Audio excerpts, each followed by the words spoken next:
Hello दोस्तों, I hope you all are doing good. तो देखिए, आज इस वीडियो में हम चैप्टर 11 है एनआईओएस ज्योग्राफी चैप्टर 11 स्टार्ट करने वाले हैं। ये पार्ट 1 रहने वाला है चैप्टर 11 का। तो इसमें हम पढ़ने वाले हैं इंडिया की जो लोकेशन है ना, और उसकी नेबरिंग कंट्रीज़ हैं। लाइक इंडिया के बारे में थोड़ी सी बारीकी से पढ़ने वाले हैं कि वेयर इज़ इंडिया, कि इंडिया कहाँ पर है। वैसे तो देखिए, इंडिया के बारे में जो इन्फॉर्मेशन है एकदम एक्सटेंसिव स्केल पर जो है, मतलब एकदम एलैबोरेटली मैंने जो ना मैप की जो सीरीज़ है, इंडिया की मैप जो सीरीज़ है, उसमें मैंने आपको सारी चीज़ें बता दी हैं। बट हाँ, यहाँ पर भी हम पढ़ेंगे। ये चैप्टर आपके बुक में डेडिकेटेडली दिया हुआ है। चैप्टर 11 डेडिकेटेड है किसके लिए? इंडिया के लिए। ठीक है, फिजिकल सेटिंग उसके। ठीक है, चैप्टर का नाम है फिजिकल सेटिंग। ठीक है, तो फिजिकल सेटिंग्स को बोलते हैं वैसे तो। ठीक है, तो चलिए चालू करते हैं वीडियो को बिना समय गवाए। मगर अभी तक अगर आपने चैनल को सब्सक्राइब नहीं करा है then do hit the subscribe button और do not forget to like the video and share with your friends. ठीक है, तो चलिए चालू करते हैं वीडियो को। स्वागत है आपका इन्फॉर्मेशन ज्ञान में। मैं हूं आपका दोस्त अरुण।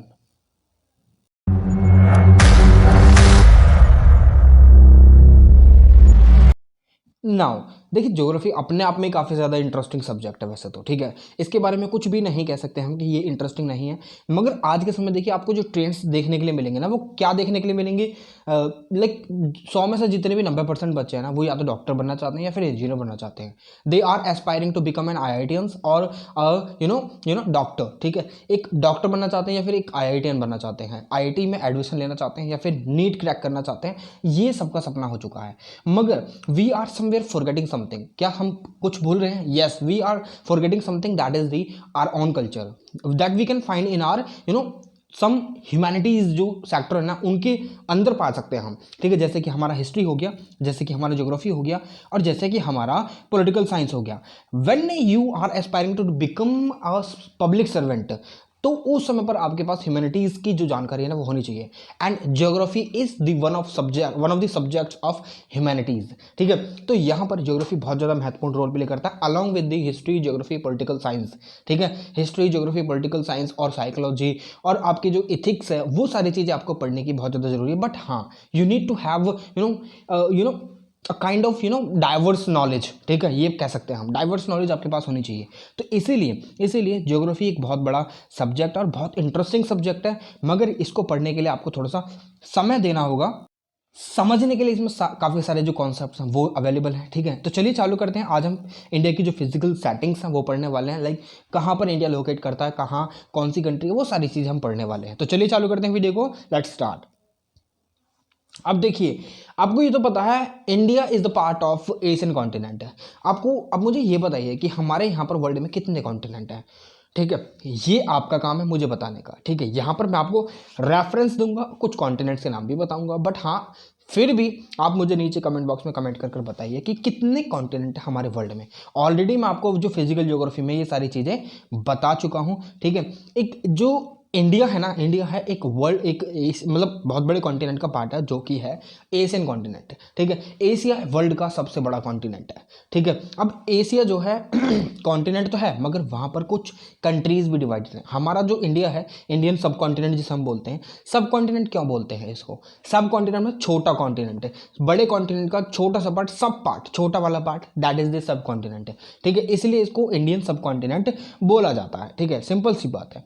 अब जो सब कॉन्टिनेंट बनता है, खाली उसमें इंडिया ही इंक्लूडेड नहीं है। इंडिया के साथ साथ और भी जो इंडिया की नेबरिंग कंट्री है ना, वो भी इंक्लूडेड होती हैं। ठीक है, जैसे कि इंडिया के साथ साथ पाकिस्तान हो गया, बांग्लादेश हो गया, नेपाल, भूटान, इंक्लूडिंग श्रीलंका। श्रीलंका भी सब कॉन्टिनेंट में ही आता है। ठीक है, और जो आइलैंड है ना, आइलैंड जैसे कि सेपरेट करे गए हैं, जैसे कि श्रीलंका जो है वो एक आइलैंड नेशन है। ठीक, आइलैंड नेशन है ऑब्वियसली, जो पाक स्टेट के द्वारा सेपरेट कर दिया गया है। जैसे कि मॉलडीव्स। ठीक है, और आपके जो हमारे जो एक्सटेंशन जो हैं, यानी एक्सटेंडेड पार्ट जो है, जैसे कि अंडमान निकोबार आइलैंड और लक्षद्वीप समूह। ठीक है, तो वो भी सारे के सारे कहीं ना कहीं इसी में इंक्लूड होते हैं। अब देखिए इंडिया, अगर आप एक हिस्ट्री के student then you must have this knowledge कि इंडिया को अर्लियर क्या बोला जाता था। ठीक है, यानी एंशिएंट टाइम से इंडिया के काफ़ी सारे जो नाम हैं वो हैं। जैसे कि जो सदर्न इंडिया, उसको द्राविडीय वर्ता बोला जाता था। ठीक है, पूरे कॉन्टिनेंट को फिर एक साथ द्राविडीय वर्ता बोलने जाने लगा। नॉर्दर्न इंडिया को जब हड़प्पन वैदिक एज चल रहा था उसके उस समय उसको आर्यवर्त बोला जाता था, ठीक है, और जम्बूद्वीप भी बोला जाता था, ठीक है। ऐसे ही इंडिया के काफ़ी सारे नाम रखे गए, जैसे कि हिंदुस्तान, मुगल के समय पर हिंदुस्तान, भारत, जब भारत के साथ साथ आज के समय में हम इंडिया को इंडिया बोलते हैं। लाइक जब ब्रिटिशर्स ने रूल करा था उस समय हमें इंडिया देखने के लिए मिला, हाँ वी नो कि हमारी कंट्री का नाम इंडिया है, मगर भारत भी है, ठीक है, हिंदुस्तान भी बोला जाता है, ठीक है। भारत हिंदी का वर्ड है, हिंदुस्तान, ठीक है। हिंदुस्तान को कहीं ना कहीं तब्दीली, बहुत सारी चीज़ें हैं इंडिया में जानने के लिए। अब मैंने आपको जो लैंग्वेज के बारे में बताया था, तो कहीं ना कहीं जो काफ़ी सारी लैंग्वेजेस जो हैं वर्ल्ड के साथ साथ हमारे इंडिया में काफ़ी सारी लैंग्वेज बोली जाती हैं लोकल लेवल पर। कहते नहीं है कोश कोश पर बदले पानी और सवा कोश पर वाणी, या फिर ऐसी कुछ मुहावरा रहता है, ठीक है। तो ये सारी चीज़ें हमारे इंडिया में देखने के लिए मिलती हैं, ठीक है। अब यहाँ पर एक समुद्र है, एक समुद्र यानी हम ओशन बोल सकते हैं। आप ये बताइए कि हमारे यहाँ पर ओशन कितने, वीडियो को यहीं पॉज कर दीजिए, आप मुझे नीचे कमेंट बॉक्स में कमेंट करके बताइए कि ओशन कितने हमारे वर्ल्ड में, ठीक है। आगे मत बढ़िएगा, यहीं पर पॉज कर दीजिए। चलिए अब मैं बताता हूँ। देखिए एक तो है हमारा इंडियन ओशियन, ठीक है, इंडियन ओशियन, सदर्न ओशियन जहाँ पर अंटार्कटिका पड़ता है, सदर्न ओशियन हो गया वो, और दूसरा हमारा पैसिफिक ओशियन हो गया, अटलांटिक ओशियन हो गया, और इंडियन ओशियन तो है ही हमारा, ठीक है। ये सारे के सारे ओशियन ही हैं, ठीक है। The deepest point way you can find the दुनिया का सबसे ज़्यादा डीपेस्ट पॉइंट कहाँ पर है? मरियाना ट्रेंच, ठीक है, जिसकी जो डीपेस्ट जो है, यानी हम बोल सकते हैं डेप्थ जो है वो तकरीबन 11,000 से भी ज़्यादा मीटर, यानी 11,000 मीटर से भी ज़्यादा है, यानी 11,500 के तकरीबन है उसकी जो डीपनेस जो है, ठीक है। चलिए तो हमारे यहाँ पर देखिए, पहले तो ये देख लीजिए आप कि इंडिया है, इंडिया की जो कंट्रीज़ हैं, देखिए पाकिस्तान है, ये अफगानिस्तान है, ठीक है, ये नेपाल है, सब कॉन्टिनेंट इन्हीं कंट्रीज़ को मिलाने के बाद एक इंडियन सब कॉन्टिनेंट बनता है, ठीक है। भूटान है, और यहाँ पर ये बांग्लादेश है, यहाँ पर ये श्रीलंका है, और ये हमारे कुछ आइलैंड बोल सकते हैं, यूनियन टेरिटरी है, ठीक है, केंद्रीय शासित प्रदेश। यहाँ पर ये म्यांमार आ जाता है, ऊपर चीन है, ठीक है। फिर यहाँ पर अरेबियन पेनिनसुला आ जाता है इधर की साइड में, ठीक है, पूरा का पूरा, ठीक है। म्यांमार के साथ साथ यहाँ पर कंबोडिया, लाओस, वियतनाम, थाईलैंड, ऐसी कुछ कंट्रीज़ भी आ जाती है। फिर उसके बाद यहाँ पर नीचे की साइड यहाँ पर जो एक कंट्री के जो द्वीप समूह वाली कंट्री आ जाती है, इंडोनेशिया जिसे हम बोलते हैं, मलेशिया वगैरह, तो यहाँ पर आ जाती हैं वो सारी की सारी चीज़ें, ठीक है। तो चलिए दिखाता हूँ आपको, ये है पूरा का पूरा इंडोनेशियन आइलैंड कंट्रीज़, ठीक है, ठीक है। ये है पूरा का पूरा एशियन कॉन्टिनेंट। अब देखिए यहाँ पर ये आप देख रहे हैं, the biggest country in the world is रसिया।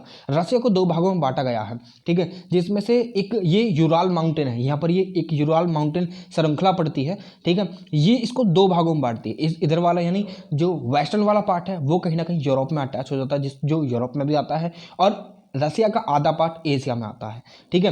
तो ये चीज़ आपको यहाँ पर समझनी होगी। ये साउथ में पड़ता है, साउथ में पड़ता है हमारा जो सब कॉन्टिनेंट है, इंडियन सब कॉन्टिनेंट है, ठीक है, जिसे हम साउथ एशिया बोलते हैं। साउथ वेस्ट एशिया यहाँ पर ये जो अरेबियन पेनिनसुला वगैरह है, और साउथ ईस्ट एशिया यहाँ पर है, ठीक है, पूरा का पूरा, ठीक है। चाइना के साथ ये जापान है, ठीक है। ये आपकी जो कोरियन पेनिनसुला है, जिसमें साउथ कोरिया, नॉर्थ कोरिया पड़ जाते हैं, ठीक है। और यहाँ पर ये लास्ट पॉइंट जिसे हम रसिया का बोलते हैं, नीचे वाला साउथ की तरफ पड़ता है, ये है व्लादिवोस्तोक, ठीक है। और यहाँ पर आप देख सकते हैं ये हमारी आइलैंड नेशन कंट्री है, ठीक है, जैसे कि श्रीलंका, ठीक है। बाकी क्या आप यहाँ पर लाओस, कंबोडिया, वियतनाम वगैरह ये सारी कंट्री यहाँ पर पड़ जाती हैं। चीन ये है, ठीक है। तो यहाँ पर आप देख सकते हैं ऑलरेडी यहाँ पर इसकी राजधानी पड़ती है बीजिंग वगैरह, ठीक है। तो ये मॉस्को यहाँ पर पड़ती है यूरोप में, ठीक है, जो यूरोप में पड़ती है मॉस्को। रसिया की राजधानी है मॉस्को, ठीक है। इंडिया की राजधानी है न्यू दिल्ली, ठीक है। अफगानिस्तान की राजधानी काबुल, ठीक है। पाकिस्तान की राजधानी इस्लामाबाद, नेपाल की राजधानी है, क्या है नेपाल की राजधानी? काठमांडू। भूटान की राजधानी है थिम्फू, ठीक है। श्रीलंका की राजधानी क्या है? कोलंबो, ठीक है। अब यहाँ पर बांग्लादेश की राजधानी है ढाका, ठीक है। म्यांमार की राजधानी है नाईपीटा, ठीक है। तो ये कुछ राजधानियाँ जो आपको याद रखनी चाहिए, ठीक है। तो ये कुछ देखिए राजधानी आपको याद रहनी चाहिए, खासकर उनकी जो हमारी जो नेबरिंग कंट्रीज हैं, इंडिया की नेबरिंग कंट्री। आप ज्योग्राफी के स्टूडेंट हैं खासकर, ठीक है, तो कुछ भी पूछा जा सकता है। ये हमारे ओशियंस हैं। देखिए इंडियन ओशियन यहाँ पर हो गया, the world biggest ocean is Pacific ocean, Atlantic ocean, Arctic ocean यहाँ पर पड़ गया, ये अंटार्कटिक ओशियन हो गया, और बाकी के तो आप जानते हैं 5 ओशियन है पूरे के पूरे कंप्लीटली, ठीक है। तो अगर आपने कमेंट बॉक्स में बता दिया देन वेल इनफ, ठीक है। तो अगर नहीं बताया तो यहाँ पर आपको जानकारी मिल ही गई है ऑलरेडी, ठीक है। तो चलिए आगे बढ़ते हैं। अब यहाँ पर देखिए इंडिया जो है वो देखिए नॉर्दर्न हेमिस्फीयर में पड़ता है। ये बीच में आप ये देख रहे हैं, ये इक्वेटर है, ठीक है। अब यहाँ से इधर की साइड नॉर्दर्न हेमिस्फीयर है, यहाँ से इधर की साइड सदर्न हेमिस्फीयर है। ये बात आपको पता चल गई। चलिए अब इंडिया यहाँ से आप यू कैन इजीली सी कि इंडिया जो है कहाँ पर पड़ रहा है, नॉर्थन हेमिस्फीयर में पड़ रहा है ऑब्वियसली। यहाँ पर ही आप देख रहे हैं ये डॉटेड लाइन जो आप देख रहे हैं, अभी आपको मैं दिखाऊंगा इजीली एकदम बड़े वाले मैप में, ठीक है।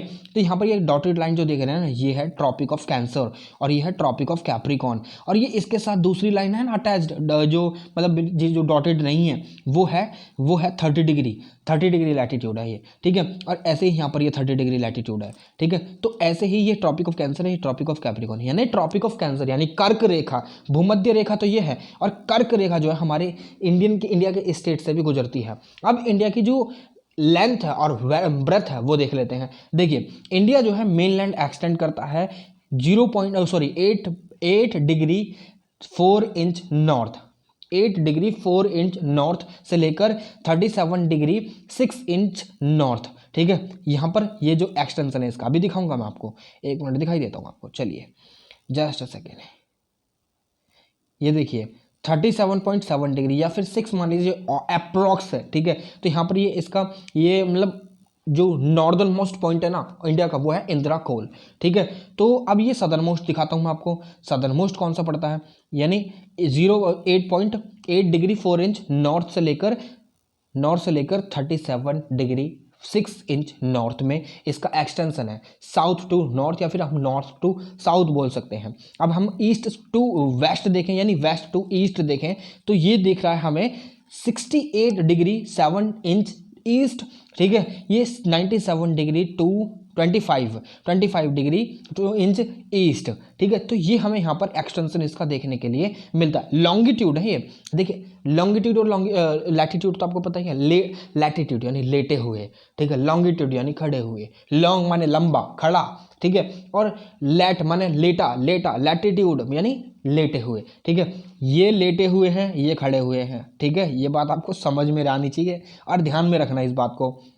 अब यहाँ पर नॉर्थ टू साउथ इतना पड़ता है 3214 किलोमीटर, ठीक है। 3214 किलोमीटर इसका जो एक्सटेंशन है यानी लैंड मास जो है, ठीक है। और इसका जो ईस्ट टू वेस्ट पड़ता है ना वो 2933 किलोमीटर। मगर आप देखिए, आपको देखिए आता हूँ मैं ये देखिए, क्या आपको ये लंबा नहीं लग रहा है इससे, ठीक है। लग रहा है ना, लग रहा है ना। वो इसलिए दिखता है क्योंकि हमारी जो धरती है ना वो चपटी है, ठीक है। चपटी इन द सेंस पूरी फ्लैट नहीं है, ठीक है। मगर हाँ एक बोलते ना स्फेरिकल शेप है, ठीक है, वो है हमारी। अंडाकार जिसे हम बोल देते हैं, अंडाकार शेप, अंडाकार भी नहीं है, स्फेरिकल बोलते हैं, ठीक है। अंडे को स्फेरिकल बोलते हैं, हाँ आप बताइए मुझे ये बात तो, ठीक है। चलिए मगर हाँ सर्कल नहीं है, इतना बात ध्यान रखिए आप, ठीक है। चलिए अब देखिए यहाँ पर आपको एक चीज़ और बताता हूँ, ये है किब्तू यहाँ पर जो ये बोलते हैं ना जो ईस्टर्न मोस्ट पॉइंट जो पड़ता है इंडिया का वो यही है किब्तू, ये ठीक है। और ये देखिए यहाँ पर दिख नहीं रहा, यहाँ पर दिखाता हूँ आपको, ठीक है। Southern most point mainland Kanyakumari से ये तमिलनाडु में पड़ता है, कन्याकुमारी में, ठीक है। अब कन्याकुमारी जो पड़ता है यानी श्रीनगर से जो ट्रेन आती है यानी हाईवे जो है, हाईवे नेशनल हाईवे 44 जो है वो लॉन्गेस्ट हाईवे है इंडिया का, ठीक है। श्रीनगर से कन्याकुमारी तक आता है, ठीक है। अब वहीं पर कन्याकुमारी सदर्न मोस्ट पॉइंट है, मगर यहाँ पर जो सदर्न मोस्ट पॉइंट पड़ता है ना वो अंडमान निकोबार आइलैंड द्वीप समूह जो है ना वहाँ पर पड़ता है एक इंदिरा पॉइंट, वो है सदर्न मोस्ट पॉइंट इंडिया का, ठीक है। अब देखिए दिखाता हूँ, ये है यहाँ पर देखिए इंदिरा पॉइंट, ये रहा ना इंदिरा पॉइंट दिख गया। चलिए अब आगे बढ़ते हैं। अब देखिए ये गोहरमोती गुजरात डिस्ट्रिक्ट में पड़ता है, ये है इसका वेस्टर्न मोस्ट पॉइंट, ठीक है। देखिए ये है गोहरमोती, ठीक है। चलिए आगे एक और है, ये है किबितू अरुणाचल प्रदेश में पड़ता है, यह है ईस्टर्न मोस्ट पॉइंट, ठीक है। ये बात आपको पता चल गई। देखिए अब ये आपको, ये है इक्वेटर, ठीक है। ये है नॉर्दर्न हेमिस्फीयर, ये है सदर्न हेमिस्फीयर, दिख गया आपको। चलिए तो यहाँ पर देखिए एक और चीज़ आपको यहाँ पर पता रहनी चाहिए, इंडिया की लोकेशन देखिए, ये है इक्वेटर, ठीक है। ये है ट्रॉपिक ऑफ कैंसर, ये है ट्रॉपिक ऑफ कैप्रिकॉर्न। अब देखिए यहाँ पर आप ये इक्वेटर देख रहे हैं, अब ये इंडिया है पूरा का पूरा। अब इंडिया की लोकेशन नॉर्थवर्ड है ना, मगर ये जो सदर्न वाला पॉइंट है ये इसको बोलते हैं पेनिनसुला, क्योंकि ये तीनों तरफ पानी से घिरा हुआ है। अब यहाँ पर इसकी जो लोकेशन है सदर्न वाले पॉइंट की, जो इक्वेटर है, ये ऊपर वाला तो क्या नाम है ट्रॉपिकल जोन में आता है, टेम्परेट जोन, ट्रॉपिकल जोन बोलते, सब ट्रॉपिकल जोन। अब ये वाला पूरा जो है सदर्न जो पार्ट है वो ट्रॉपिकल जोन में आता है हमारा, ठीक है। और कुछ हिस्सा सब ट्रॉपिक में आता है और कुछ हिस्सा हमारा ट्रॉपिकल जोन में आता है, ठीक है, जिसे हम टॉर्रिड जोन भी बोल देते हैं। अब यहाँ पर एक बात यहाँ पर आप देखिए कि इसकी जो लोकेशन है कहीं ना कहीं जो इक्वेटर से काफ़ी दूर है ना, मगर सदर्न पॉइंट जो है वो कहीं ना कहीं इक्वेटर के पास है। मगर इसीलिए आपको यहाँ पर देखने के लिए मिलेगा कि जो क्लाइमेट है इंडिया का वो कहीं ना कहीं इन्हीं चीज़ों से इन्फ्लुएंस होता है। हम 12वें चैप्टर में यही सारी चीज़ें पढ़ रहे हैं कि क्लाइमेट को इन्फ्लुएंस करने वाली चीज़ें कौन कौन सी हैं, ठीक है। अब देखिए ये जो नॉर्दर्न हेमिस्फीयर है, नॉर्दर्न जो पार्ट है, नॉर्दर्न इंडिया, जो कर्क रेखा है वो डिवाइड करती है इंडिया को दो भागों में, ठीक है। सदर्न वाला पार्ट जो है वो अलग हो जाता है, ठीक है, और जो नॉर्दर्न वाला पार्ट है वो अलग हो जाता है। अब ये जो कर्क रेखा जब डिवाइड करती है, नॉर्दर्न वाले पार्ट में इतना इंसोलेशन नहीं होता, इसलिए यहाँ पर जो टेम्परेचर की वेरिएशन आपको देखने के लिए मिल जाएगी। यहाँ पर सर्दियाँ भी काफ़ी पड़ती हैं और गर्मियाँ भी काफ़ी पड़ती हैं। मगर यहाँ पर जो ये सदर्न वाला पार्ट है ना, इसमें आपको जो गर्मी और सर्दी एक जैसी देखने के थ्रू आउट द ईयर जो है ना, टेम्परेचर आपको ऑलमोस्ट सेम ही देखने के लिए मिलता है, यानी ऑलमोस्ट अबव 18 डिग्री सेल्सियस और 27 डिग्री सेल्सियस के बीच में रहता है, ठीक है। तो ये चीज़ें हम पर आपको देखने के लिए मिल जाएंगी। तो यही चीज़ मैं आपको बताने की कोशिश कर रहा हूँ, ठीक है। समझ में आ गया आपको बात? चले आगे चलिए।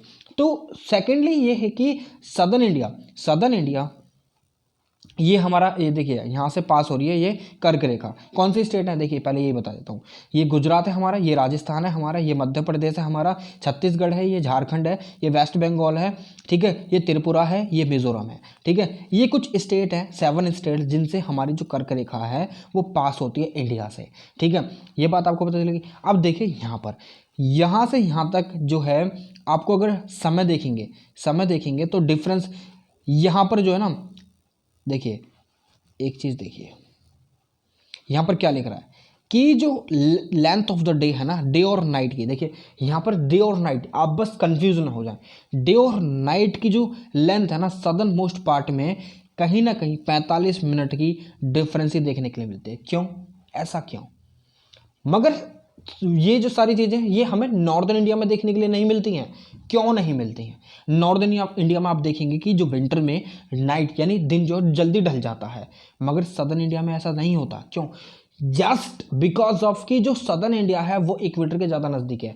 और आपको तो पता है कि जो सन जो है वो जब हमारे यहाँ विंटर चलते हैं, हमारे नॉर्दर्न इंडिया में यानी इंडिया में विंटर चलते हैं, उस समय पर यहाँ पर सदर्न हेमिस्फीयर में समर चल रहे होते हैं, ठीक है। और जब हमारे यहाँ पर समर चलते हैं तब यहाँ पर विंटर चल रहे होते हैं। ये बात आप ध्यान रखिएगा। और जो सन है वो हमेशा ट्रॉपिक ऑफ कैंसर और ट्रॉपिक ऑफ कैप्रिकॉर्न पर शिफ्ट करता है, ठीक है, यहीं पर शिफ्ट करता है। यानी ये ट्रॉपिकल जोन जो है यहाँ पर सूर्य जो है साल के 12 महीने एक जैसा बना रहता है, ठीक है, एक जैसा बना रहता है। अगर यहाँ पर होगा तो कुछ ना कुछ तो हीट तो यहाँ पर भी दिखेगी। तो इसीलिए यहाँ पर हमें जो हाई टेम्परेचर देखने के लिए मिलता है। और यहाँ पर नॉर्दर्न इंडिया में विंटर के समय भी हमें टेम्परेचर इतना नहीं देखने के लिए मिलता, यानी ज़्यादा ठंड पड़ जाती है और गर्मियों में भी जो गर्मी है वो बहुत ज़्यादा पड़ जाती है, just because of this only, ठीक है। और गर्मियों में तो कहीं ना कहीं यहाँ पर जो इसके आसपास जो समुद्र की बॉडी यानी वाटर बॉडीज़ हैं, सदर्न इंडिया में वाटर बॉडीज़ हैं, ये भी सदर्न इंडिया के टेम्परेचर को इन्फ्लुएंस करती है। और यहाँ पर नमी आपको ज़्यादा देखने के लिए, ह्यूमिडिटी देखने के लिए मिलेगी आपको यहाँ पर सदर्न इंडिया में, ठीक है। तो ये सारी चीज़ें भी आपको पता रहनी चाहिए, ठीक है, कि जो यहाँ पर लेंथ जो है सदर्न इंडिया में 45 मिनट का गैप हो सकता है ज़्यादा से ज़्यादा, बस इससे ज़्यादा नहीं। मगर हमारे यहाँ पर जो डे होता है सर्दियों में 8 घंटे से भी कम का होता है, यानी पूरे के पूरे 5-5 घंटे 4-4 घंटे का गैप हो जाता है। यानी डिफरेंस आपको रात और दिन में डिफरेंस देखने की, रातें बड़ी हो जाती हैं, ठीक है। कब रातें बड़ी हो जाती हैं? सर्दियों में रातें बड़ी हो जाती हैं और दिन छोटे हो जाते हैं। और गर्मियों में नॉर्दर्न इंडिया में क्या होता है कि जो रातें हैं वो छोटी हो जाती हैं और दिन बड़े हो जाते हैं। तो डिफरेंस आपको आसानी से देखने के लिए मिल जाएगा, ठीक है, यही बता रखा है। अब ट्रॉपिक ऑफ कैंसर है, ये इन राज्यों से पास होती है, ठीक है। कौन कौन से? गुजरात, राजस्थान, मध्य प्रदेश, छत्तीसगढ़, झारखंड, वेस्ट बंगाल, त्रिपुरा, मिजोरम, ठीक है। अब ये जो ट्रॉपिक ऑफ कैंसर है ये कंट्री को 2 भागों में बांटती है, ठीक है। जिसको ऊपर वाला पार्ट जो है वो सब ट्रॉपिकल जोन में आता है, ठीक है, और जो नीचे वाला पार्ट आता है वो आता है हमारा ट्रॉपिकल जोन में, ठीक है। अब देखिए यहाँ पर तीन लाइन है हमारी, Tropic of Cancer, Tropic of Capricorn और इक्वेटर। इक्वेटर जो है, ये जो येलो वाली कंट्री आप देख रहे हैं ना, ये यहाँ से इक्वेटर पास करती है, यहाँ से इक्वेटर पास करती है, ठीक है। और ये जो ग्रीन वाली कंट्री आप देख रहे हैं ना, यहाँ से भी इक्वेटर पास करती है, यहाँ से इक्वेटर और कैप्रिकॉर्न दोनों पास होती हैं, ठीक है। अब देखिए अफ्रीका ही एक ऐसा कॉन्टिनेंट है पूरा का पूरा जहाँ से तीनों की तीनों जो रेखाएं हैं वो पास होती हैं, equator, Tropic of Capricorn, Tropic of Cancer, ठीक है। अब यहाँ पर देखिए ये है मैक्सिको, ठीक है, और ये आपका ब्राज़ील, ये अर्जेंटीना है शायद, मुझे कंट्री का नाम याद नहीं है, चाइना है, ये ओशिनिया यानी ऑस्ट्रेलिया है, ये है पापुआ न्यू गिनिया इधर की साइड पड़ जाता है, बाकी ये है हमारा जो बुरनई, ठीक, बुरनई भी यहीं पर पड़ती है, और आपका इंडोनेशिया, जावा, सुमात्रा आइलैंड जितने भी पड़ते हैं यहाँ पर हैं, ठीक है। बाकी आप म्यांमार भी देख सकते हैं यहाँ पर, ये ट्रॉपिक ऑफ कैंसर के हैं, ठीक है, ये ट्रॉपिक ऑफ कैंसर के हैं, ये ट्रॉपिक ऑफ कैप्रिकॉर्न के हैं, ये इक्वेटर के हैं, ठीक है। ये बात आपको यहाँ पर समझ में आएगी। चलिए अब इक्वेटर की कुछ कंट्री देख लेते हैं कहाँ कहाँ से पास होती है।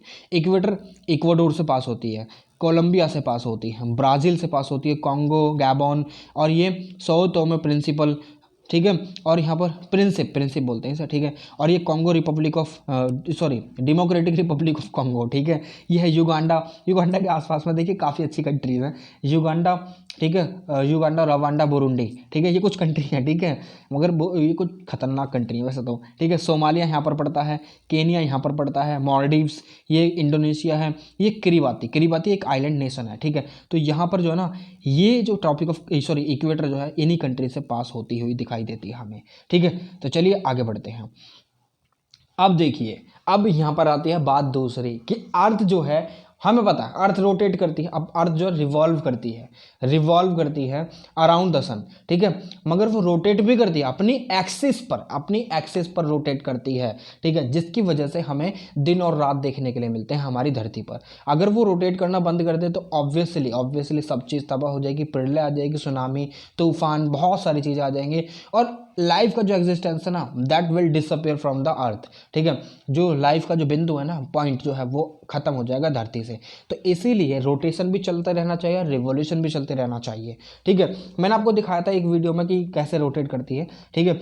अब यहाँ पर 24 घंटे रोटेट करती रहती है वेस्ट टू ईस्ट, ठीक है, वेस्ट टू ईस्ट। मैं बता चुका हूँ ऑलरेडी आपको, कभी कभी टंग जो है ना स्लिप हो जाती है, ठीक है। कहते हैं ना कि कभी कभी आपकी जुबान से कहना कुछ और चाहते हैं आप और लेकर कुछ और जाता है, तो इंग्लिश में बोलते हैं इसको just it is my slip of tongue, ठीक है, मुंह से निकल गया, ये हिंदी में बोलते हैं, मुंह से निकल गया, ठीक है। अब यहाँ पर 360 डिग्री जो है ये रोटेट करती है, 15 डिग्री पर आवर ये रोटेट करती है, ठीक है, 15 डिग्री पर आवर रोटेट करती है। तो 24 घंटे में कितना होगा आप हिसाब किताब लगा सकते हैं खुद, ठीक है। चलिए, ठीक है। अब यहाँ पर देखिए कि जो सूरज जो है वो जो उगता है वो अरुणाचल प्रदेश में सबसे पहले उगता है हमारे यहाँ पर, ठीक है। अब उसको सूरज को उगने में जो वेस्टर्न मोस्ट पॉइंट है ना, वेस्टर्न मोस्ट पॉइंट कौन सा आप मुझे बताइए, मैंने अभी पढ़ा है, तो ठीक है, आप मुझे कमेंट बॉक्स में कमेंट करके बताइए। चलिए कमेंट कर दिया। चलिए गौहरमोती, अब ये जो गौहरमोती तक पहुंचने में जो ना, जब अरुणाचल प्रदेश में जब ये सूरज उगता है सबसे पहले जो किरण हमारी वहीं आती है, ठीक है, वहाँ से जो वेस्टर्न मोस्ट पॉइंट तक पहुंचने में 2 घंटे लग जाते हैं, ठीक है, 2 घंटे लग जाते हैं, इतना डिफरेंस है। यानी अगर अरुणाचल प्रदेश में दिन हो चुका है ना, तो अभी भी यहाँ पर जो वेस्टर्न मोस्ट पॉइंट में दिन होने में 2 घंटे लगेंगे, ठीक है। तो इसीलिए एक एक्सटेंशन बता रखा है यहाँ पर, ठीक है, ये बात आपको यहाँ पर पता होनी चाहिए, ठीक है। चलिए ये बात आपको पता चली। चलिए अब यहाँ पर देखिए, अब ये जो इंडियन ओशियन का जो नॉर्दर्न मोस्ट पार्ट है ना, उसको 2 भागों में डिवाइड कर रखा है हमारे इंडियन पेनिनसुला ने। कौन कौन से? पहला जो पार्ट है वो हमारा बे ऑफ बंगाल का और दूसरा अरेबियन सी का है, ठीक है। ये बात आपको यहाँ पर पता रहनी चाहिए। और हमारी जो कोस्ट लाइन है ना, यानी जो हम बोल सकते हैं कि जिन राज्यों में समुद्र की सीमा पड़ती है, जिसे हम कोस्ट लाइन बोलते हैं, वो कहीं ना कहीं जो पूरी की पूरी कोस्ट लाइन है वो 7,516 किलोमीटर की है, ठीक है। अब इससे कहीं ना कहीं इनलैंड नेविगेशन भी होता है, इनलैंड नेविगेशन यानी जहाज़ों के द्वारा, छोटी छोटी नावों के द्वारा, ठीक है। अब ये जो पाक स्ट्रेट है वो इंडिया और जो आइलैंड नेशन है उसको सेपरेट करती है, दैट इज़ द श्रीलंका को, ठीक है। अब इंडिया की कुछ अब कंट्री भी हैं, ठीक है, जैसे कि पाकिस्तान, अफगानिस्तान, मगर इनके साथ कोई भी फिजिकल बैरियर नहीं है कि हाँ एक फिजिकल बैरियर जो है वो ये डिसाइड कर रहा है कि फिजिकल बैरियर के इधर की साइड ये फिजिकल बैरियर, इधर की साइड इंडिया है और उधर की साइड कोई और भी कंट्री है, नहीं, ऐसा कोई भी फिजिकल बैरियर नहीं है इन कंट्रीज़ के साथ। हम इन कंट्रीज़ के साथ एक कॉमन बॉर्डर शेयर करते हैं, ठीक है। सबसे ज़्यादा जो बॉर्डर शेयर करते हैं वो है बांग्लादेश, ठीक है। ये बात आपको पता रहनी चाहिए, ठीक है। और पाकिस्तान के साथ भी शेयर करते हैं, अफगानिस्तान के साथ भी शेयर करते हैं, ठीक है। और हम चाइना के साथ भी शेयर करते हैं, भूटान हो गया, नेपाल और आपका जो म्यांमार है वो भी, ठीक है, उनके साथ भी शेयर करते हैं, ठीक है। बाकी जो पाक स्ट्रेट है वो कहीं ना कहीं श्रीलंका और जो इंडिया को डिवाइड करती है आपस में, ठीक है। पहले तो वो जो राम सेतु हुआ करता था उससे कनेक्टेड थी, जो राम जी के द्वारा बिल्डअप करा गया था, ठीक है। तो मगर आज के समय में ऐसा कुछ नहीं है। तो ये आप देख सकते हैं, अगेन पूरा का पूरा मैप निहार लीजिए, घूर लीजिए। तो ये आपका जो फर्स्ट पार्ट है कंप्लीट हो चुका है और जल्दी 3 पार्ट में मैं पूरा का पूरा चैप्टर खत्म कर दूंगा और आपकी ज्योग्राफी समाप्त है, ठीक है। अगली वीडियो में हम आइलिना और लालिना के बारे में पढ़ेंगे, ठीक है। 12 चैप्टर स्टार्ट करेंगे, मतलब स्टार्ट तो हुआ ही हुआ है, उसके में जो 12 चैप्टर के कुछ टॉपिक बच रहे हैं वो पढ़ेंगे। फिर उसके बाद आपका 12 चैप्टर बहुत आसान है, ठीक है। चलिए, तो अभी तो फिलहाल के लिए इस वीडियो में इतना ही, आपसे अभी के लिए विदा लेना चाहूँगा, ठीक है फिलहाल तो। मगर अभी तक अगर आपने चैनल को सब्सक्राइब नहीं करा, सब्सक्राइब कर दीजिए, do not forget to hit the like button, ठीक है। और अपने दोस्तों के साथ शेयर भी कर दीजिए। तो चलिए, अगर देखिए, हाँ दूसरी चीज़ ये भी है कि अगर आपका कोई भी इशू रह जाता है, आपकी कुछ भी प्रॉब्लम होती है, तो do not get hesitated by anything, ठीक है। कि सर ये कहेंगे, सर वो कहेंगे कि मुझे नहीं आता वगैरह वगैरह, कुछ नहीं, आप डायरेक्ट मुझसे पूछिए, ठीक है। या तो आप व्हाट्सएप पर पूछिए या फिर आप नीचे कमेंट बॉक्स में कमेंट कर पूछिए, या फिर आप मुझसे डायरेक्टली इंस्टाग्राम पर कनेक्ट हो सकते हैं। फॉलो कीजिए आप मुझे वहाँ जाकर इंस्टाग्राम पर, ठीक है, वहाँ पर भी आप मुझसे पूछ सकते हैं। टेलीग्राम पर पूछ सकते हैं, ठीक है। टेलीग्राम पर नहीं पूछ सकते, टेलीग्राम पर आपको PDF वगैरह मिल जाएगी, ठीक है, तो वहाँ पर आप जुड़ सकते हैं टेलीग्राम पर भी। तो अभी तो फिलहाल के लिए इस वीडियो में नहीं, कब तक के लिए मैं आपसे विदा लेना चाहूँगा नेक्स्ट वीडियो तक के लिए, ठीक है। चलिए, जय हिंद।